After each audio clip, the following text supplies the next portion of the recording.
আজ ২৬শে মার্চ, মহান স্বাধীনতা ও জাতীয় দিবস। জাতি পরম শ্রদ্ধার ভালোবাসায় স্মরণ করছে ১৯৭১ সালে স্বাধীনতার জন্য আত্মত্যাগকারী বীর সেনানীদের। রাষ্ট্রীয় কর্মসূচির অংশ হিসেবে সাভারের জাতীয় স্মৃতিসৌধে ৭১-এর বীর সেনানীদের প্রতি শ্রদ্ধা জানিয়েছেন রাষ্ট্রপতি মোহাম্মদ শাহাবুদ্দিন এবং প্রধানমন্ত্রী তারেক রহমান। ৭১-এর চেতনাকে সমুন্নত রেখে এ সময় নতুন বাংলাদেশ গড়ার প্রত্যয় ব্যক্ত করেন রাজনৈতিক নেতৃবৃন্দ। ইফতেখার রেজার রিপোর্ট।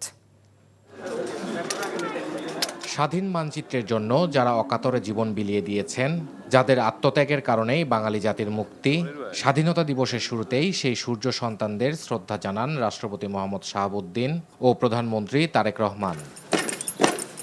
সেনা, নৌ ও বিমান বাহিনীর সমন্বয়ে গঠিত একটি দল বীর শহীদদের প্রতি সশস্ত্র সালাম জানায়।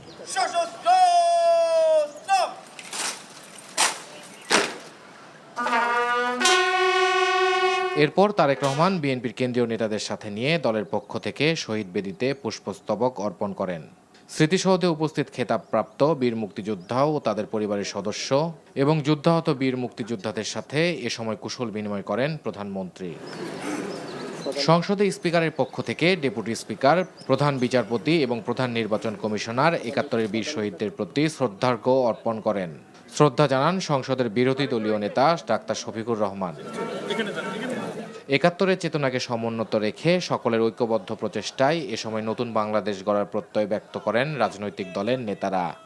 আগামী দিনগুলোতে বাংলাদেশের সত্যিকার অর্থেই একটা সুখী সমৃদ্ধ বাংলাদেশ গড়ে তুলবার জন্য কাজ করব। একটা অহিংস, দুর্নীতিমুক্ত, বৈষম্যহীন, মানবিক বাংলাদেশ আমরা সবাই মিলে যেন গঠন করতে পারি। মানবিক মর্যাদার ভিত্তিতে আমরা এই বাংলাদেশ করতে চাই। আমরা এটার জন্য এই মুহূর্তে কাজ করছি। রাষ্ট্রপতি ও প্রধানমন্ত্রীর স্মৃতিসৌধ ছেড়ে যাওয়ার পর সেখানে ঢল নামে সাধারণ মানুষের। যে যার মতো করে ৭১-এ আত্মত্যাগকারী বীর সন্তানদের প্রতি শ্রদ্ধা জানান। এইটাই অনেক ভালো লাগে যে এখনো সবাই দেশপ্রেমের প্রতি অনেক টান, যে এখানে এখনো সবাই আসে। আজকের দিনে এটাই আমার প্রত্যাশা যে আমরা দুর্নীতিমুক্ত একটা সুন্দর স্বাধীন বাংলাদেশ ধরে রাখতে পারি। নতুন প্রজন্মকে বলবো তারা যেন সেই স্বাধীনতার শিক্ষা নিয়ে আগামী দিনগুলোতে এভাবেই একটা সুন্দর দেশ বজায় রাখার চেষ্টা করে।